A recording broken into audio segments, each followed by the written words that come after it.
Hola amigos de Política y mucho más.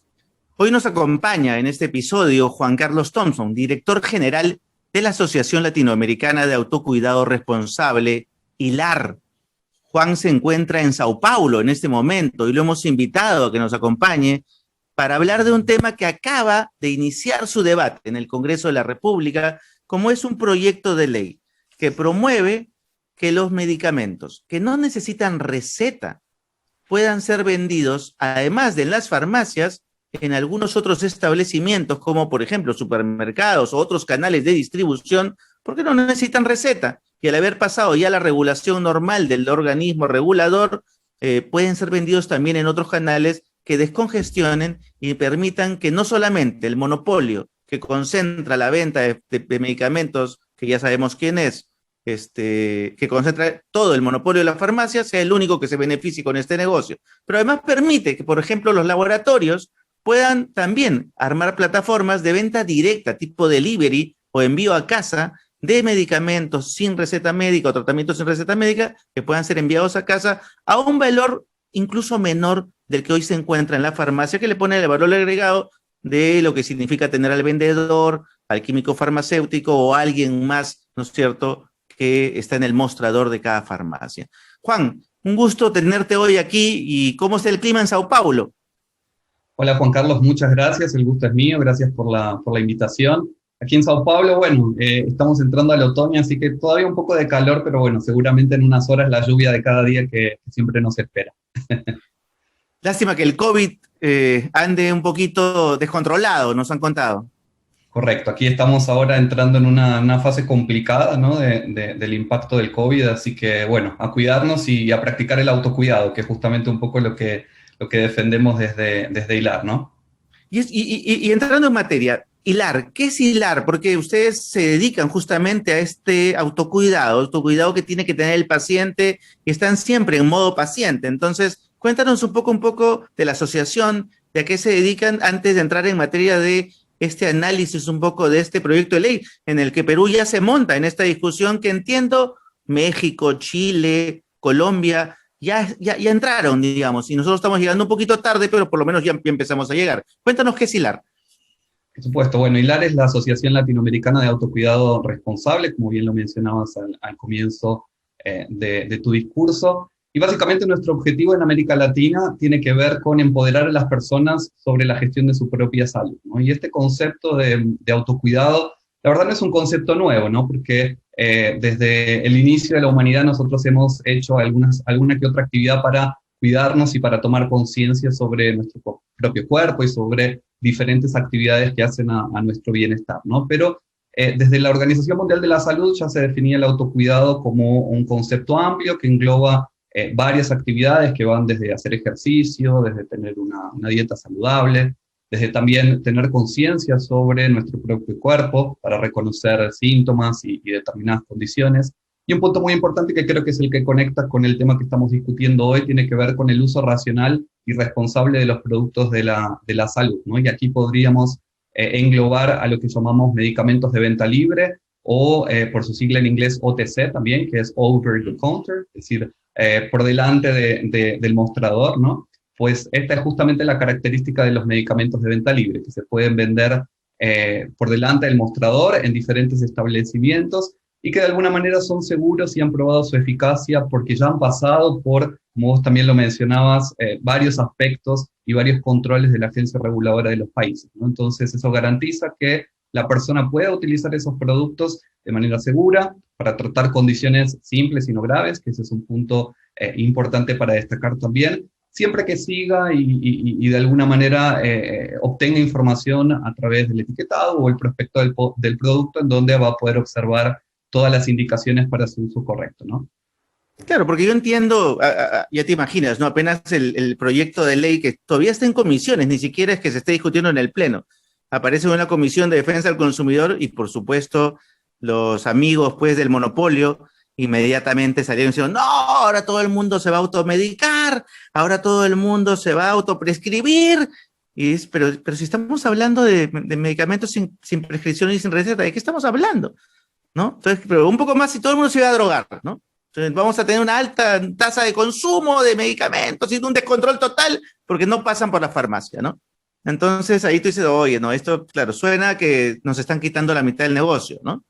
Entonces, claro, pero tú empiezas a sopesar.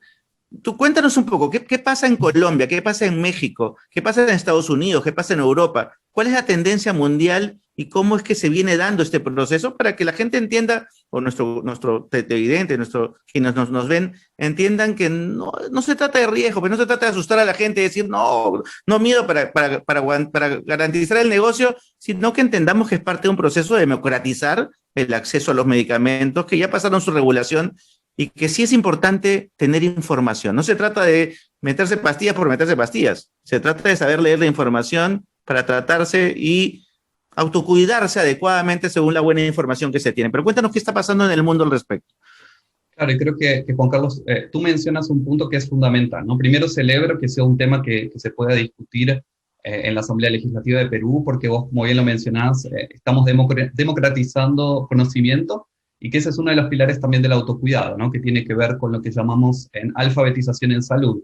De qué manera podemos proporcionar a las personas más información correcta, información para que ellos puedan mejorar los resultados de su propia salud y también tener acceso a una serie de productos que los apoyen en este camino, ¿no?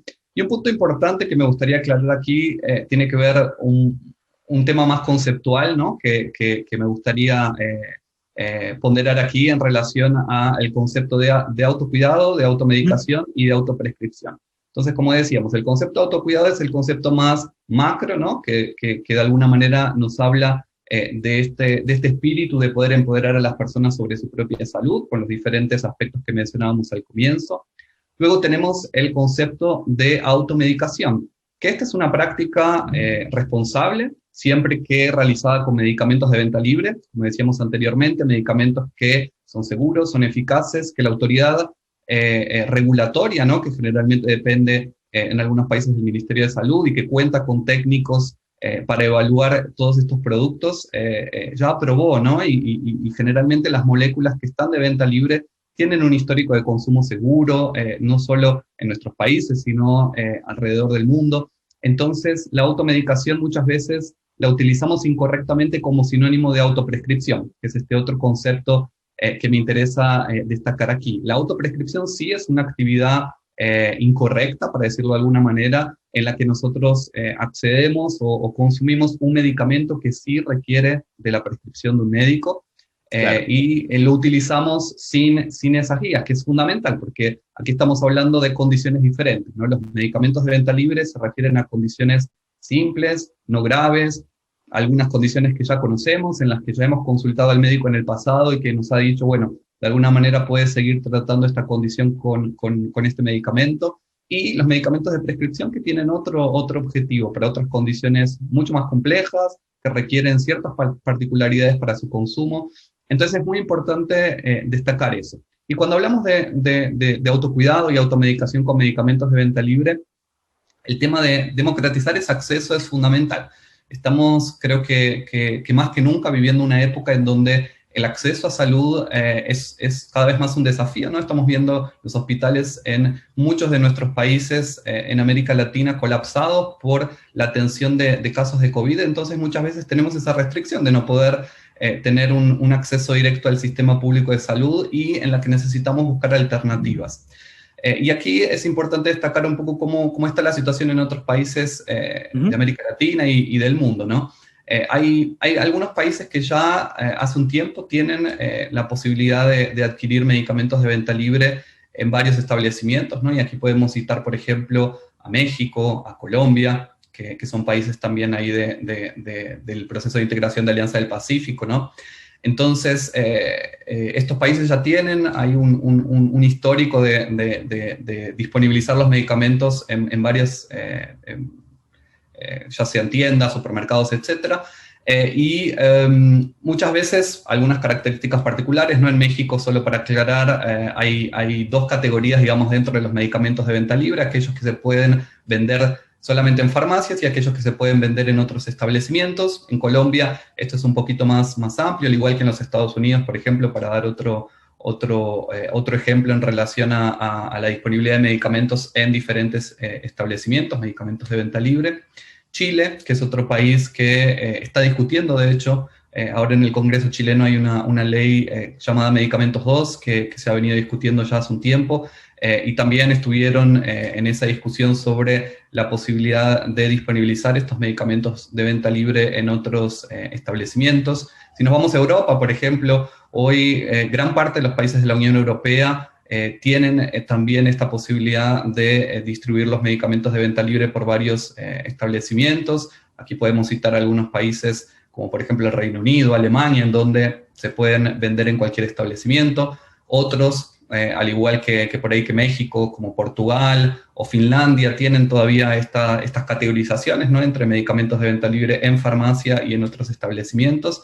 Y sí, también hay países en donde todavía esto queda de alguna manera limitado a las farmacias, como por ejemplo puede ser Francia, en Europa. Aquí en América Latina tenemos Argentina, en donde los medicamentos de venta libre también se venden en la farmacia, ¿no? Pero es importante destacar, como decía al principio, esta estrategia, ¿no?, de autocuidado y de cómo podemos con el tiempo ir disponibilizando mayores recursos para la población. Otro tema súper importante que ha surgido y ha tomado auge ahora en la pandemia es el tema digital, ¿no? No podemos dejar de reconocer que la gente tiene acceso a un mundo digital en donde hay mucha más información y que esto de alguna manera facilita este empoderamiento de las personas sobre su propia salud.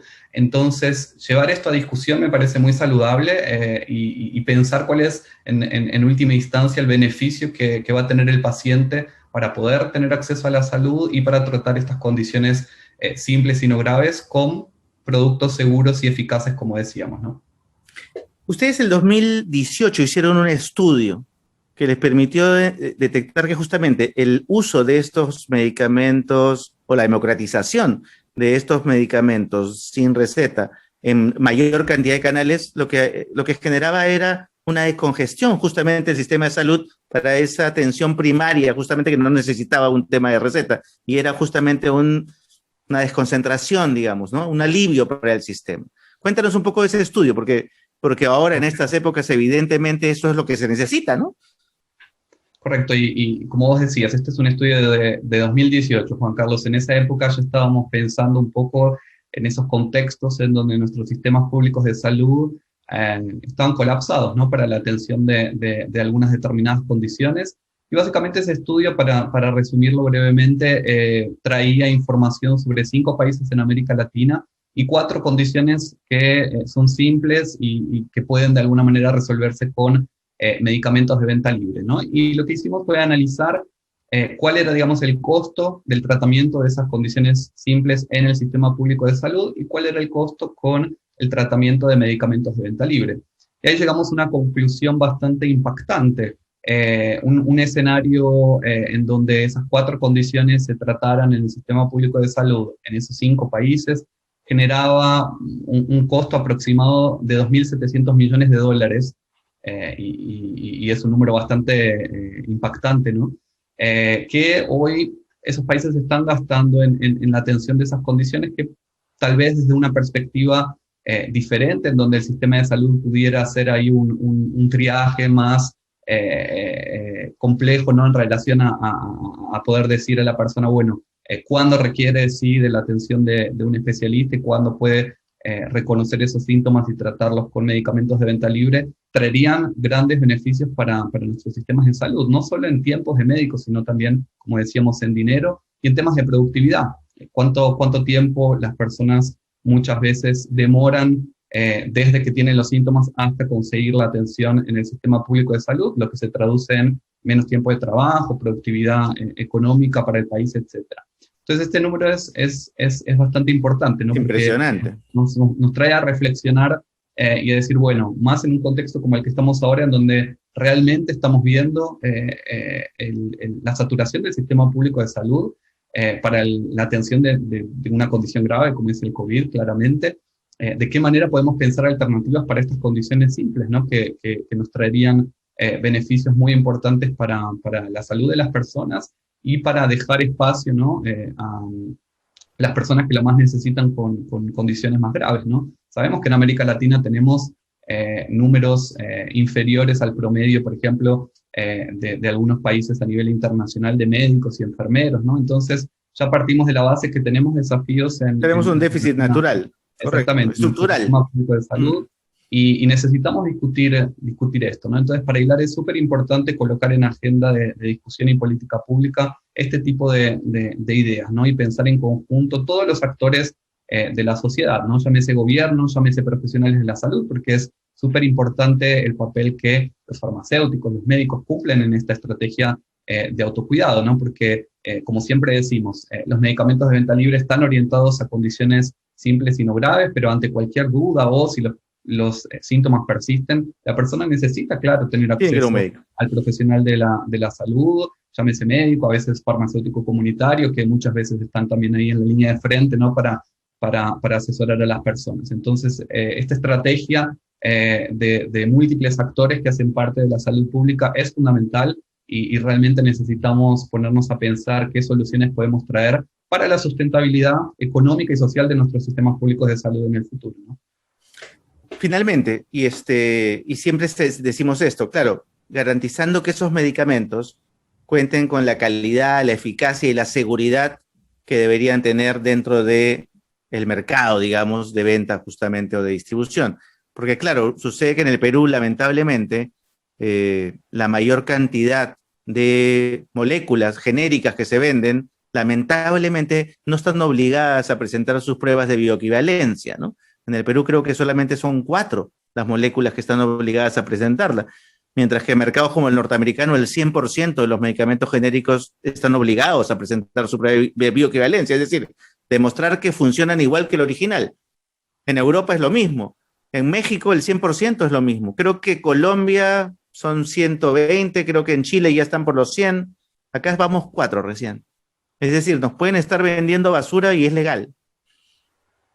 Sí, yo creo que ahí, Juan Carlos, es importante, como decíamos, no es una estrategia conjunta.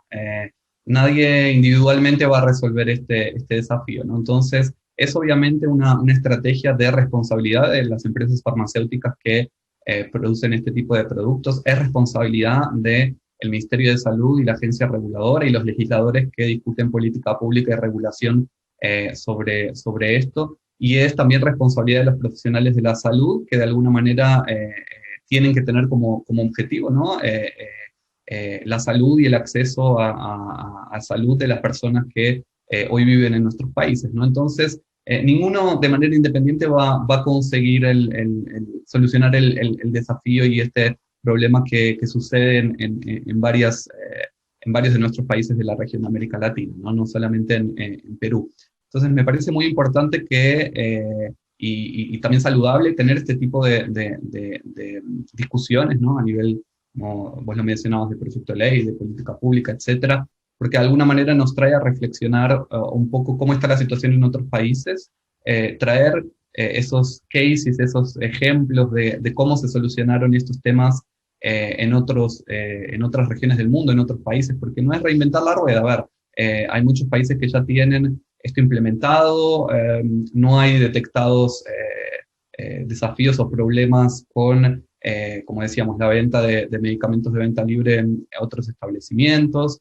De hecho, en Estados Unidos es importante destacar, ya desde 2012, si no me equivoco, la Asociación Médica de Estados Unidos mantiene su posición de que lo importante es tener estas dos categorías, ¿no? Medicamentos de venta libre, que ya pasaron por esa evaluación de las autoridades regulatorias, y los medicamentos de prescripción, que sí requieren, como decíamos, el asesoramiento de un médico y una receta médica para poder tener acceso, ¿no? Y de alguna manera eso, desde la perspectiva de productos fraudulentos, de desafíos que las personas pueden tener con productos que no son los correctos, realmente no nos traen, digamos, números así que digamos, bueno, nos tenemos que preocupar por eso, ¿no? Entonces, tomar esos ejemplos como parte de nuestra discusión es súper importante, y como decía hace unos momentos, ¿no? Tener la participación de todos estos actores, profesionales de la salud, autoridades reguladoras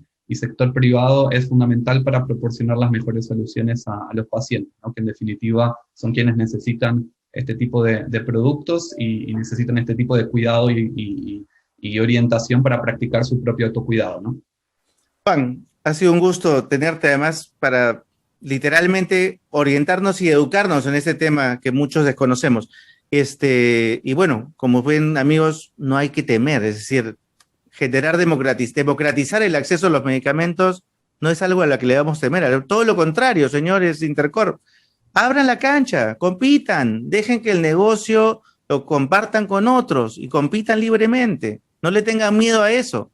Lo importante es el paciente. Como ya nos lo dijo Juan hoy día, lo importante es ponernos en modo paciente. Lo importante es que el peruano tenga acceso a la mayor cantidad de canales de distribución de medicamentos, de calidad, con seguridad, con eficacia, y que pueda acceder a ellos por la mayor cantidad de canales posibles. Si nosotros podemos darles esas facilidades, de eso se trata.